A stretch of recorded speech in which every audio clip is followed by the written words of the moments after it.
Não, eu posso ler. Então, uma das perguntas é como funcionam os consumidores robôs, que eu acho que é uma dessas perguntas sobre essas mudanças tecnológicas nos mercados de valores que levaram ao desenvolvimento de algoritmos que são capazes de comprar e vender ativos automaticamente.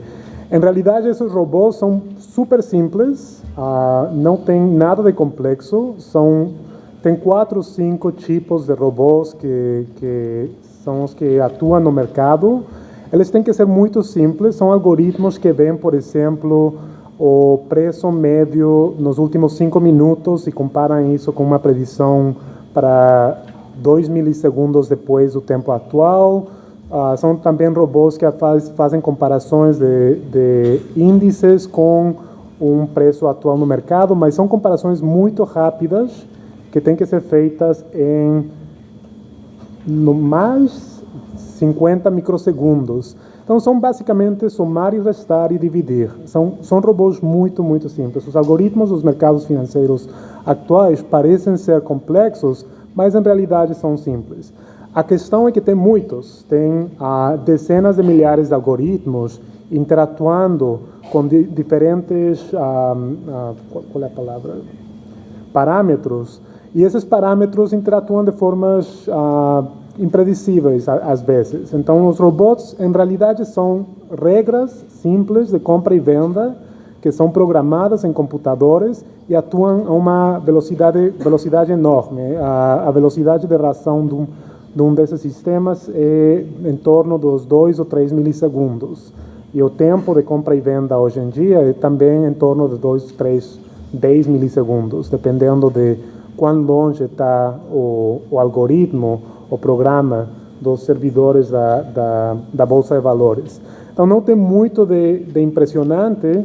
Em realidade, também a outra questão é que os lucros ou os rendimentos que tem cada algoritmo por cada transação são mínimos. Em uma compra e venda de 10 mil ativos, provavelmente a companhia está fazendo 10, 15 dólares nessa transação, então que tem que fazer umas 40 milhões de transações por dia para ter algum rendimento significativo. Então, são simples, são programas simples de comprar e vender com base a comparações de curto prazo e que são basicamente somas, restas, divisões e multiplicações. Não tem muito de complexo, tem muito de velocidade, mas não de complexidade matemática. E essa aqui tem uma outra pergunta que diz o que está sendo feito, de fato, para que os seres humanos, reguladores, usuários e investidores consigam acompanhar a rapidez do desenvolvimento da tecnologia. Em realidade, não está sendo feito nada porque a tecnologia acontece assim. A tecnologia acontece e as pessoas se adaptam à tecnologia, porque é uma questão do dia a dia. Tem muita educação financeira, até certo ponto, em tentar introduzir novas plataformas e sistemas de interação com organizações financeiras basadas em tecnologia. Então, por exemplo, nos Estados Unidos teve um movimento grande para introduzir as pessoas à compra-venda de ativos financeiros pelo telefone, pelo celular, e isso levou a um mercado retail maior, e cresceu, mas acho que as pessoas em geral acompanham a tecnologia enquanto chega, e não tem uma política clara de apresentar quais são as novas tecnologias. Ninguém apresentou às pessoas Uber, e Uber é agora uma companhia de 68 bilhões de dólares. Então, é mais ou menos isso. Ok, obrigado. Eu vou aproveitar que eu estou na posição aqui de moderador e vou fazer, usando o privilégio, uma pergunta. A sua pesquisa foi baseada especificamente na SEC, né, na CVM norte-americana. Você acha que essas conclusões se aplicariam também a outros reguladores de mercados de capitais do mundo? Você tem alguma impressão ou pesquisa sobre o tema? Eu acho que, obrigado pela pergunta, eu acho que tem uma diferença importante entre a SEC e outros reguladores. Uma das mais importantes é a fragmentação do mercado americano. Então, isso levou ao regulador nos Estados Unidos a ter uma perspectiva diferente do mercado se comparamos isso com a Inglaterra, por exemplo, o Reino Unido, ou com o Brasil também. No Reino Unido, de fato, depois dos anos 70, só tinha uma bolsa, a Bolsa de Londres, tinha outras bolsas regionais, mas não eram realmente importantes ou de relevância econômica, e muito da regulação foi em termos de uma bolsa. E isso mudou muito o tipo de expertise dentro do regulador. Na Inglaterra, ou no Reino Unido, tem uma outra diferença que tem tido pelo menos 4 reguladores nos últimos 30 anos. Depois do Big Bang, nos anos 80, teve a SIB, depois teve a FSA e agora tem um novo regulador, FCA. Então, acho que essa mudança também dentro do regulador levou a ter conhecimentos e expertise diferentes ao longo do tempo. Eu acho que essa mudança é importante porque a ecologia do mercado também muda muito e tem que ser acompanhada com mudanças dentro dos órgãos de regulação. Obrigado. Obrigado e parabéns pelo excelente português.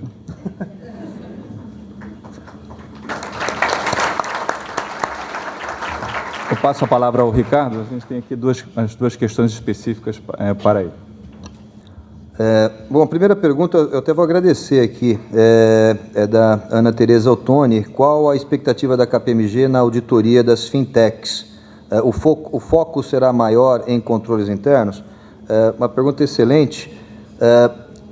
O foco da auditoria, a abordagem da auditoria é sempre baseado na avaliação dos riscos. Eu consigo enxergar naquele ecossistema proposto pelo MIT que em cada um daqueles blocos a abordagem de auditoria pode vir a ser diferente. A gente audita algumas fintechs já hoje, e, por exemplo, as fintechs de infraestrutura ou associadas com infraestrutura, que na realidade hoje eu acho que em termos estatísticos elas estão até num volume maior dentro do nosso ambiente, se a gente olhar para as 200 fintechs Brasil. Provavelmente o principal foco da auditoria seria na performance do objeto de infraestrutura que ela está buscando atender, no seu ciclo de receitas, na captura da transação, provavelmente seria por aí. Isso, sim, envolve uma análise profunda de controles internos, a execução de testes associados a isso, mas muito voltado também na infraestrutura, né, no que se construiu de infraestrutura. E tem um aspecto fundamental que hoje foi apresentada uma estatística também sobre performance de venture capital e failures em venture capital. Um aspecto fundamental relacionado com a propriedade intelectual. A qualidade das confirmações de propriedade intelectual é um ponto fundamental, tanto do ponto de vista do investidor em fintech, quanto, evidentemente, para quem estiver fazendo uma auditoria para os diversos usuários que um trabalho de auditoria pode levar. Então, a resposta é que sim, bastante ênfase no controle interno, mas vai depender um pouco essa ênfase, dependendo de qual bloco do ecossistema que aquela fintech, aquela particular fintech está atuando. Existem algumas fintechs que eu enxergo dificuldade de se executar uma auditoria. Eu acho que, historicamente, quando eu ingressei na profissão, a gente falava em controle no limite. O limite, o que era o limite? O limite é onde que a transação se materializa. Né? Então, enxergar onde que uma transação de P2P lending se materializa é um exercício, vamos dizer assim, no mínimo desafiador. Mas, enfim, sem foco no controle interno e dependendo da estrutura ou dos riscos envolvidos naquele pedaço de fintech, aquela fintech dentro do ecossistema, uma seleção de outros procedimentos. Tem uma outra pergunta. Parece enfraquecer as fintechs a afirmativa de serem desagregadoras. Eu não me lembro de ter visto esse termo no slide, mas, na verdade, ela não tem uma atuação ativa como desagregadora. O que se pretende dizer é que as fintechs, quando elas atuam dentro do trinômio de originação, prover produto e alocar capital, é que ela se permite, na verdade, é muito mais integração do que desintegração, de que a fintech esteja dentro de cada um dos processos, né, ou dos blocos da atividade de instituições financeiras e, ao fazê-lo, ao exercer essa opção, ela estaria dentro de uma determinada plataforma. Talvez depois eu até poderia conversar no café ou no almoço com quem formulou a pergunta aqui, até para esclarecer um pouquinho, caso eu não tenha entendido a pergunta. E sugestões para reverter as estatísticas. Eu acho que a gente está no caminho certo. Se hoje, quando a gente tem essa pesquisa viva, a vantagem de ter uma pesquisa viva é que você consegue enxergar tendências, né? É que um grande obstáculo hoje, uma das estatísticas que mais me incomoda, eu vou focar nessa, é da questão do investimento, né, e da demanda hoje que o sistema legado tem. E isso é uma realidade, a gente não pode desconsiderar o sistema legado, até porque o sistema legado hoje é o que dá sustentação, ênfase para a organização e para o sistema como um todo.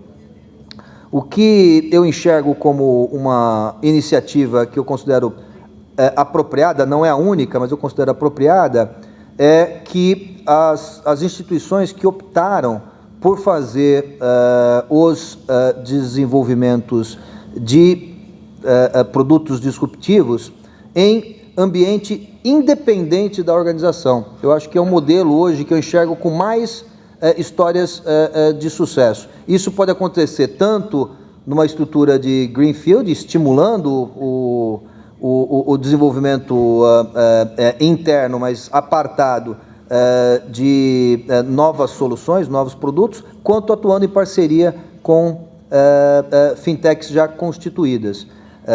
Então, são dois modelos que eu aprecio muito e que, com certeza, são os que têm motivado e empurrado essas estatísticas para melhorarem em relação à questão do sucesso dos incumbentes em adotar modelos de transformação. E essa pergunta aqui, qual seria esse novo modelo de negócio para que as atuais instituições financeiras se adaptarem às novas demandas dos clientes? Se eu tivesse essa resposta aqui, eu acho que eu não estaria hoje fazendo o que eu faço, eu estaria fazendo uma fintech para solucionar isso. Mas eu posso arriscar um pouco aqui. Eu acho que o modelo de negócios, claramente, ele sofre dois processos de disrupção relevantes. Eu acho que a gente tem um processo de disrupção relevante que vem desde a crise de 2009, com a crise financeira global, as transações e vários blocos dentro do mercado de capitais, dentro das principais transações que traziam, dos principais contribuidores de resultado das instituições financeiras, deixaram de existir, ou porque a transação deixou de ser uma transação recomendada, ou porque o próprio mercado arrefeceu e resiste a essa transação. Então, os modelos de negócio sofreram transformações profundas, eu insisto que sejam profundas, a gente vê isso hoje no comportamento geográfico das instituições financeiras, focando no core, o tal do back to basics, o que inclusive abriu espaço, é um dos estimuladores das fintechs. Mas, antes de falar do modelo de negócio, eu acho que é importante como é que a gente faz a combinação de dois mundos. Eu escuto isso com alguma frequência. O mundo MBA do mundo digital thinking.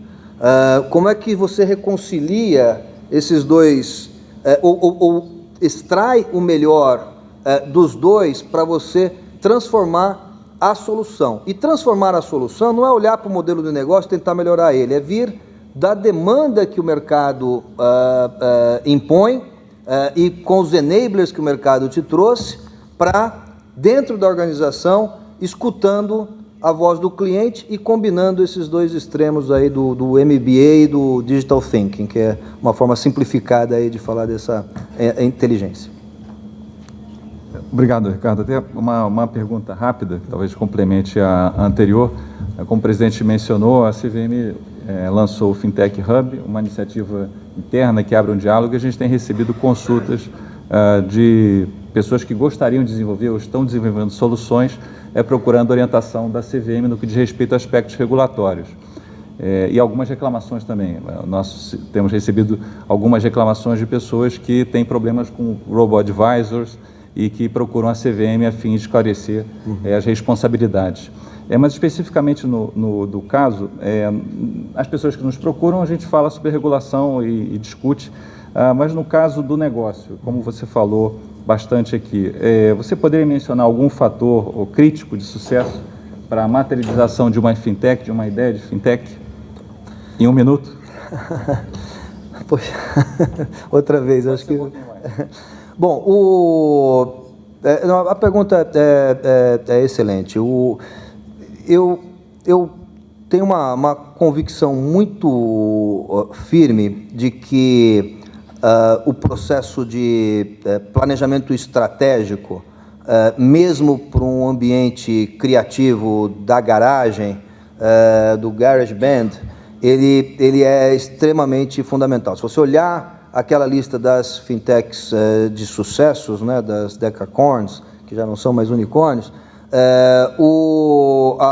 a visão estratégica tem que estar, é imperativo que esteja na criação da fintech. E isso se materializa através do quê? A visão da plataforma. Para mim, quando eu digerir melhor o conceito da plataforma, você tem uma visão, por exemplo, Uber, onde Uber não criou nada novo, usou o que existia para conectar dono de carro com o cliente. E daí você vai para um outro extremo, o Bitcoin. O Bitcoin criou algo novo, o blockchain, para viabilizar a confirmação de uma transação de valor, de uma transação de moeda, e criou, na verdade, uma plataforma nova que a grande expectativa é que isso passe a ter inúmeras outras utilizações. Então, o entendimento do público que você quer atingir, do objetivo com a inovação que você quer atingir, profundo através do processo estratégico, vai viabilizar você tomar a decisão certa de qual caminho buscar. Perfeito, obrigado. E a gente tem aqui 2 questões, eu vou pedir para você escolher uma, e como aquele aplicativo que só fala 30 segundos, se você poderia endereçar a questão rapidamente. Obrigado. Tá bom. Uma das perguntas é: o livro Flash Boys trata da credibilidade dos investidores para com o mercado de capitais americanos. A que se deve principalmente esse fato? Seria pela quantidade elevada de bolsas nos Estados Unidos, por volta de 12? Qual tipo de mercado teria melhor credibilidade? Um mercado com maior ou menor número de bolsas? Acho que isso é interessante, sobretudo porque tem a ver com a discussão de plataformas.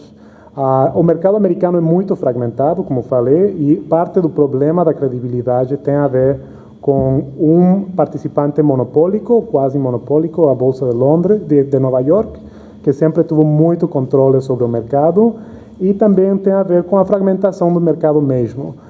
Teve um projeto de unificar o mercado nos anos 70 e fazer uma bolsa única para os Estados Unidos, o Consolidated Limit Order Book, mas isso não passou porque muito da lógica era que um mercado único vai parar a inovação dentro do mercado, a inovação tecnológica. Agora, o que é interessante com isso é que muita da lógica da credibilidade do mercado americano é ter mantido a fragmentação, é permitir bolsas como a nova bolsa AIX participarem do mercado e não ter só um mercado nacional. O que está acontecendo com plataformas é interessante porque as plataformas têm uma lógica econômica de network. Elas têm que dominar. O sucesso de uma plataforma tipo Uber é dominar. E teve um artigo interessante no acho que no Financial Times, que mostra que, em realidade, muito do uso de Uber perde 35% do custo de cada rodada, porque a lógica é extender a plataforma para virar uma plataforma dominante. Agora, o que acontece com o fintech é que se as plataformas viram o equivalente da Bolsa de Valores do passado, vão ser plataformas dominantes, e isso vai criar novos problemas de credibilidade dentro do mercado, pelo menos no mercado americano. Excelente, muito obrigado. Eu agradeço novamente aos palestrantes e peço que vocês se juntem a mim numa salva de palmas, agradecendo pelas apresentações. Devolvo a palavra ao mestre de cerimônias.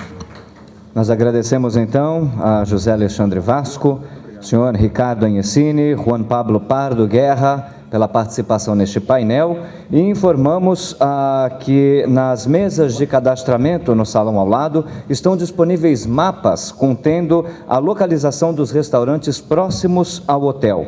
Lembramos que os trabalhos serão retomados pontualmente às 14 horas e faremos então agora essa pausa, um intervalo para o almoço. Obrigado.